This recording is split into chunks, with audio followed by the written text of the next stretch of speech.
Hi all, welcome to the session on situational problems based on pair of linear equations in two variables. In this session, we are going to discuss different types of MCQ type questions based on word problems. Let's go to the first question. The larger of two complementary angles exceeds the smaller one by 22 degrees. If y is the larger angle, x is the smaller angle, find the angles. So here you're talking about two angles, one larger angle and a smaller angle. Y is given as the larger angle. Be careful about this. And x is the smaller angle. What do we mean by complementary angles? It just means that the sum of the two angles is equal to 90 degrees. Now it's given that the larger one exceeds smaller one by 22 degrees. The meaning of exceeds smaller one is that the difference between the two angles would be this 22 degrees. The question now asks you to find the measurements of the angles. We could solve these two equations, and here we get, while adding both the equations, 2y is equal to 112, which means y is equal to 112 by 2 or 56. On substitution to any one of the equations, we would get x equals, so let's substitute into the first one. We have 90 minus y, which is 90 minus 56, or we get here 34 degrees. The answer should be the option which gives you y equals 56 and x equals 34, which in this case would be option D. So this is the way you could solve the word problem by using linear equation in two variables. Of course, for this question, we could also go by options. We could just check in which of the options the sum of the angles is 90 and the difference of the angles is 22. So understanding this concept is still important, but you may not need to actually form the equations here. If you have a look, 79 plus 101, it exceeds 90 degrees. This cannot be complementary angles. 101 plus 79, again, that exceeds 90 degrees. So these cannot be the complementary angles we are talking about. 56 plus 34 or 34 plus 56 would be 90 degrees. These are the only two options here. You can also see clearly that the difference between these two is 22 degrees. So the larger one is exceeding the smaller one by 22. But since y represents the larger angle, you need to select the option where the greater angle measurement is coming for y. And that would be option D, which we already got here. All right. So there are two ways to solve this question. Form the two equations and solve them. Or you could even go by logic by looking into the answer choices given. See which answer choice satisfies the conditions given in the question. Okay. Second question. It's a similar one. Have a read through. In a right angle triangle, one of the acute angles exceeds the other one by 20 degrees. Find the measurement of both the acute angles in the right angle triangle. Now, in a right angle triangle, can you tell me what will be the sum of the other two angles? Well, the sum of all angles would be 180 degrees. From 180, if you subtract this 90 degrees, you will get the sum of the other two angles, right? The sum of the other two angles would be 90 degrees.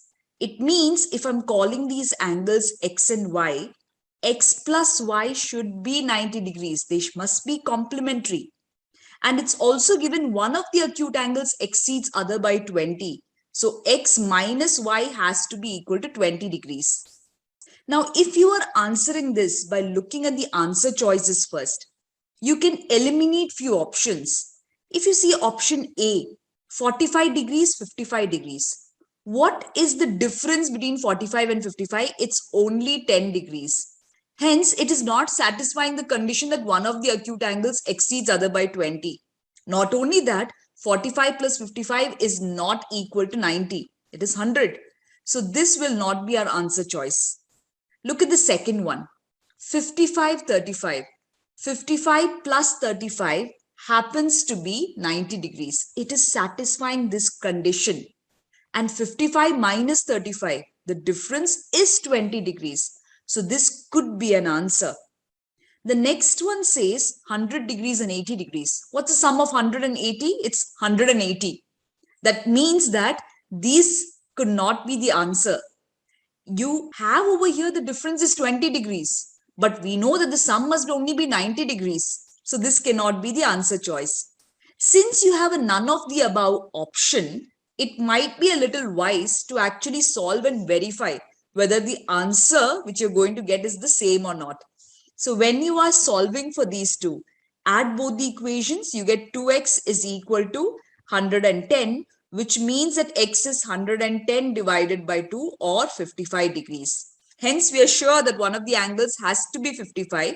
And if one angle is 55, since we know that sum of both angles is 90, or since we know difference of angles must be 20, we are quite sure that the other angle must be 35 degrees. So our correct answer choice for this question is option B. Let's look at question 3 now. The perimeter of an isosceles triangle is 24 centimeters. Length of its congruent sides is 13 centimeters less than twice the length of its base. Find the length of all sides of the triangle. Now here we could call the base as x, because if you look at all the answer choices, base is written first. So I'll consider the base as x. And the congruent sides, what do you mean by congruent sides? The equal sides, since this is an isosceles triangle. Let's call both the equal sides as y.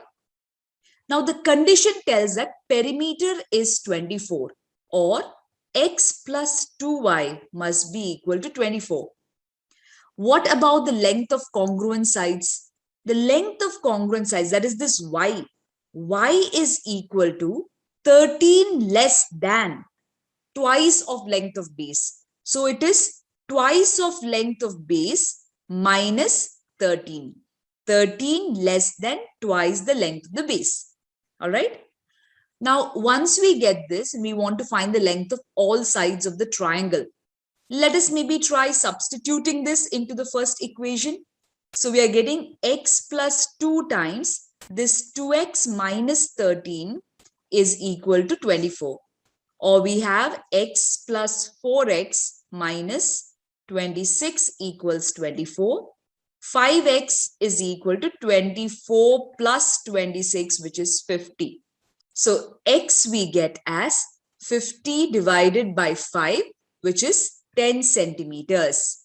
There is only one option where the base is becoming 10 centimeters, which is the first option. So this could be our answer. We can verify by calculating the value of y, which is the side. So y equals 2x minus 13, which in this case would be 2 times 10 minus 13, 20 minus 13, which is 7 centimeters. So our option A is correct. You could have also done this, of course, by seeing which of the options satisfies the conditions given, but it may take long if you need to go all the way up to option D. So here, base is 10, side is 7. The perimeter is 24. Let's see, 10 plus 7 plus 7 is 24. It matches. Length of its congruent side. So length of congruent side is 7. That is 13 less than twice the length of the base. What is twice length of base? 20. What is 13 less than 20? It is 7. So it matches both the conditions. All right. Question 4. On the first day of the sale of tickets of a drama, 35 tickets in all were sold. If the rate of the tickets were rupees 20 and rupees 40 per ticket, and the total collection was 900, find the number of tickets sold of each rate. How do we solve this question? Now, you need to find the number of tickets sold of each rate. And if you look at the answer choices, you have so many tickets of rupees. Well, the first option is telling rupees 30 tickets. There are no rupees 30 tickets, right? And then the second one is rupees 60 tickets. So we do not have any rupees 30 or rupees 60 tickets in the question at all. You can actually eliminate the first choice. And if you look at the second option, it's talking about rupees 40 tickets and rupees 60. Again, in the question, we do not have rupees 60 tickets. This can be eliminated. Third option is talking about rupees 20 and rupees 40 tickets, which yes, we have in the question. Fourth option is talking about rupees 10 and rupees 40 tickets, which is not there in the question. Hence, by eliminating A, B, and D, we are left with answer choice C only, which has got to be correct. You could verify whether C is correct by checking the two conditions given. 35 tickets in all were sold. 25 plus 10. What is 25 plus 10? It is 35. 35 tickets are sold. And rate of tickets were rupees 20 and rupees 40 per ticket. So you can see that it is rupees 20 and rupees 40 per ticket, and total collection is 900. What's 25 times 20? 25 times 20 becomes tickets worth 500 rupees. And this 40 rupees tickets, so you have 10 tickets sold of 40 rupees. Totally, this becomes worth rupees 400. Totally 500 rupees plus 400 rupees, you get tickets worth 900 rupees, which is sold, right? So C has got to be our answer. You can directly mark option C over here without much effort. Only place where you might have had to actually form the equations and solve were if you're not able to eliminate options so easily as we just did here. If you're not able to eliminate options, which means that all the options talked about rupees 20 tickets and rupees 40 tickets being sold, then what you would do? So let's consider X to be the rupees 20 tickets and Y to be the rupees 40 tickets. As per the information given, we have X plus Y is equal to 35. We also have the total collection is 900 rupees. What are these X tickets worth? These X tickets are worth rupees 20 each, which means the total collection from sales of these X tickets would be 20X. And what's the total sales from the collection of these Y tickets? It would be 40Y. This way we get 20X plus 40Y is equal to 900, which of course by dividing by 10 throughout, you could simplify as 2X plus 4Y equals 90. Let's multiply this first equation by 2. You get 2X plus 2Y is equal to 70 when you're multiplying this equation by 2. Subtract the two equations which we have got where we have got the same coefficient for X. This way you get 2y is equal to 20, which means y is equal to 10. If y is equal to 10 over here, it means that there are 10 rupees 40 tickets sold. So we have that over here in this option, 10 tickets of rupees 40. If 10 of rupees 40 are sold, how many of rupees 20 would be sold? The remaining 25 tickets, because 25 plus 10 is 35. So hence you would say that X value would be 25. That's the reason the answer is option C. So you have now understood how you could have easily solved this question if you just read through the options. You also saw that in case options were not easy to eliminate, how you could formulate the equations and solve for them. All right. Okay. Question 5. Shrimati Khanna bought 1.5 kgs of dal, 5 kgs of rice from a supermarket. She spent rupees 50 on rickshaw fare. Total expenses rupees 700. Next month, she ordered 2 kgs dal, 7 kgs rice at the same rates online, and she paid rupees 880. Delivery was free. Find the rate of dal and rice per kg. Let's formulate equations for this. So Shrimati Khanna is buying 1.5 kilos of dal and 5 kgs of rice from a supermarket.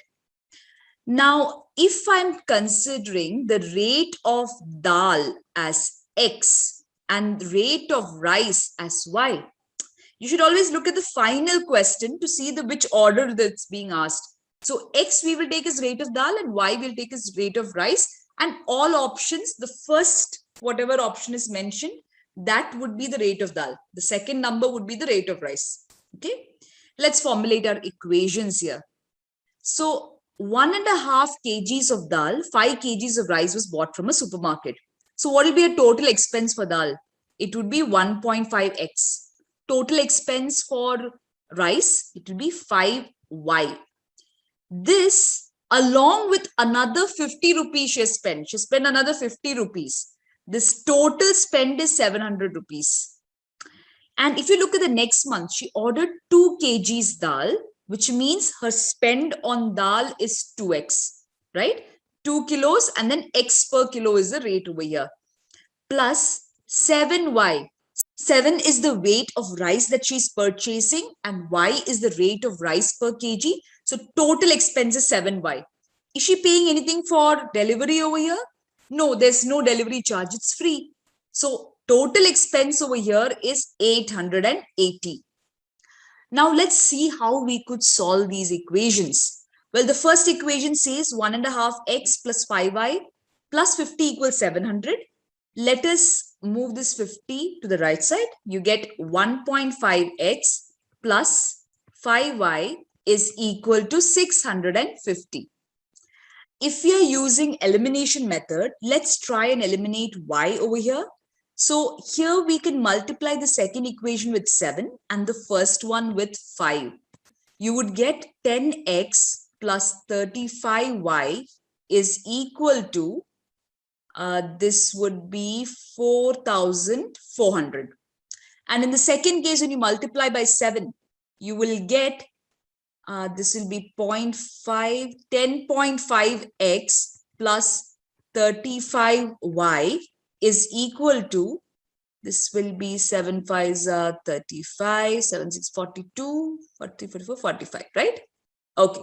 Now let's subtract these two equations. When you're subtracting these two equations in this order, I am getting 0.5x is equal to 1,550 minus 4,400. I'm getting 0.5x is equal to 150. That means x is 150 divided by 0.5, which is the same as 1,500 by 5 or 300 rupees. So the value of x must be 300. And where does that come? That comes in this option. You see how there are two options where you're having the value 300, but here we have found 300 for x. So you must choose where 300 has become the value of x, the first value mentioned, which is the rate of dal. How do you find the value of y? Now that we only have this option where x is 300, that has to be the answer. But let's verify. When you're finding y, let's use this first equation. You're getting 7y would be equal to 880 minus 2x, which will be 880 minus 2 times 300, or this would be 880 minus 600, which is equal to 280. Therefore, y would be equal to 280 divided by 7, which comes out to be 40. Hence, yes, this answer is right. We are getting the value of rate of dal as 300 rupees and the rate of rice as 40 rupees per kg. Okay. So these type of questions, you should be very good with your techniques of solving linear equations in order to be answered. Either you need to go by options and see which option matches, or you need to be good with formulating the equations and then solving for x and y. Okay, let's go to question 6. During lockdown, Amar and Birju decided to walk to the village 30 kilometers away. Amar took 3 hours more than Birju to reach the village. However, if Amar had walked twice as fast, he would have reached 3 by 2 hours before Birju. Find their speeds of walking. Now, you are having a village which is 30 kilometers away, and there is some information about time given over here that Amar took 3 hours more than Birju to reach the village. You want to find speeds of walking. So since Amar's speed everywhere is given before Birju's speed, let's consider x as Amar's speed and y as Birju's speed. All right. Now, as per the information given, you have some sort of relation between time taken. So we know from the first instance that Amar's time is more than Birju's time. The time which Amar takes minus the time which Birju takes is 3 hours. This is what the first sentence gives you. Time taken by Amar is 3 hours more than time taken by Birju, right? Now, if we try to formulate an equation in terms of x and y, what do we get? Time we know is distance by speed. Please remember this. Time is equal to distance divided by speed. The distance Amar covers is 30 kilometers. And with what speed? With the speed of x. 30 by x becomes the time taken by Amar. What about Birju? Birju also covers 30 kilometers, but with what speed? With a speed of y. So 30 by x minus 30 by y would be equal to this 3. When we try and form an equation over here, you would get 30y minus 30x divided by xy is equal to 3. This I'm getting when I'm taking LCM and simplifying. So we have here 30y minus 30x is equal to 3xy. When we divide throughout by 3, we could change this to 10y minus 10x is equal to xy. Let's try formulating the other equation as well. It's given if Amar walked twice as fast, he would have reached 3 by 2 hours before Birju. Another meaning of this statement is that time taken by Birju will be more now by 3 by 2 hours. So Birju's time minus Amar's time would be equal to this 3 by 2. What is the Birju's time over here? Birju's time over here is 30 by y. But Amar is walking twice as fast. That means Amar's speed is changing to 2x. So this will be minus 30 divided by 2x this time. This is equal to 3 by 2. When you take LCM and simplify, you get 60x minus 30y by 2xy equals 3 by 2. Here we could cancel this 2 and 2.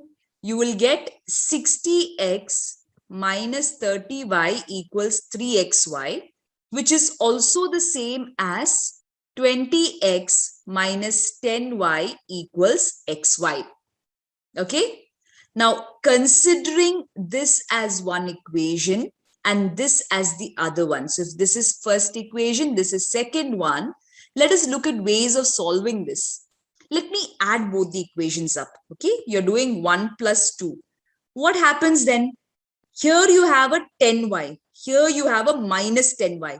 10y and minus 10y will cancel. You have a minus 10x here and plus 20x. What is the sum of these two? It would be just plus 10x. This would become equal to xy plus xy, which is 2xy.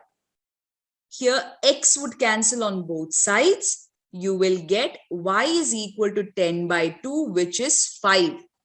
So this becomes the speed of Birju. If you look at the answer choices, there's only one answer option where Birju's speed is 5.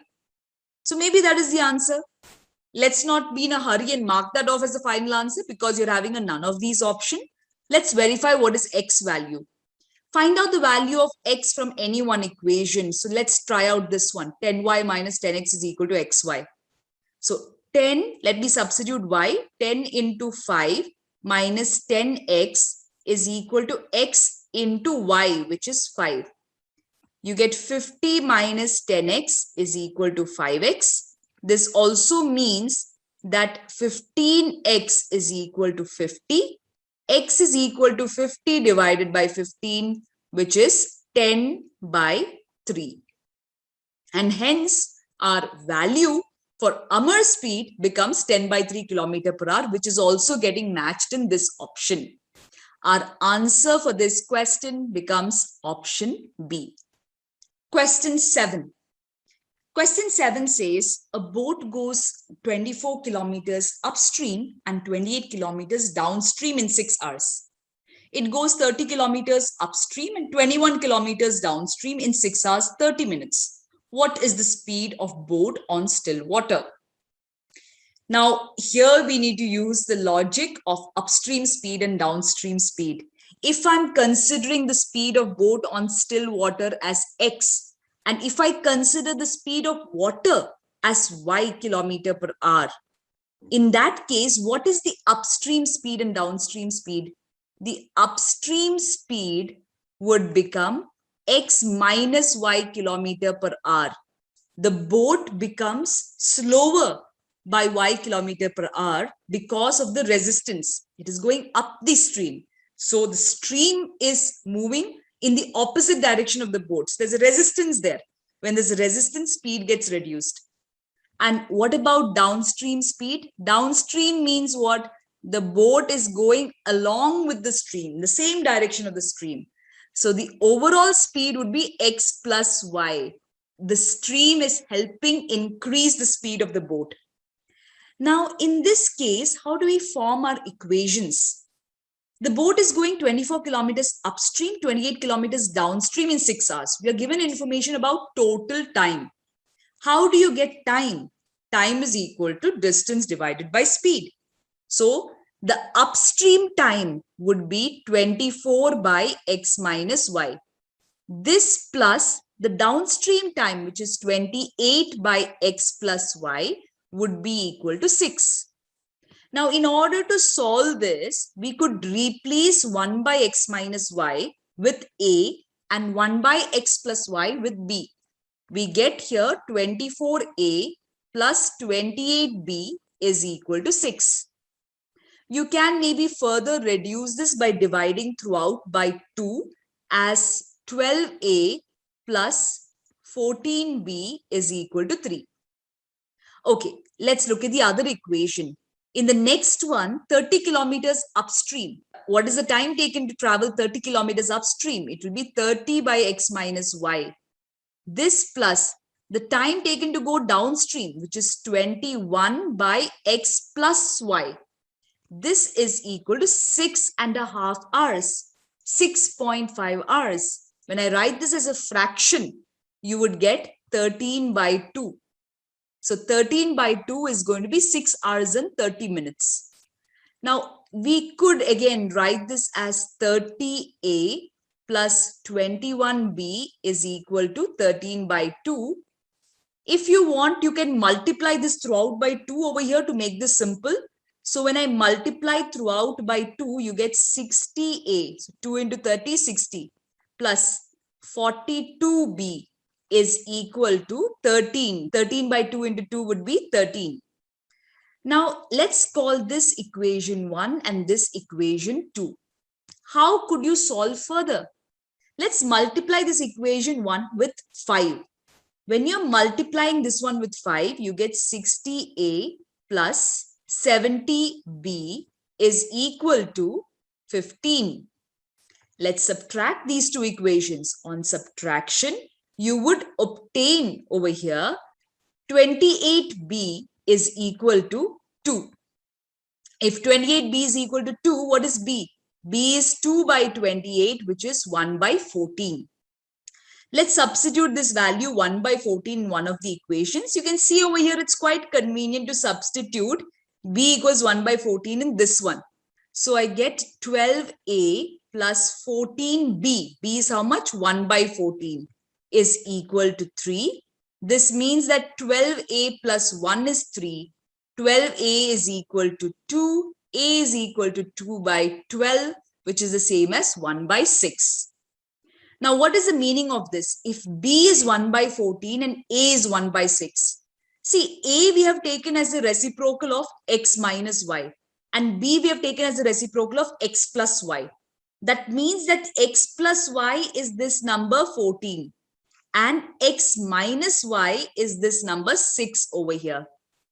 Add up both of these, you get 2x is equal to 20.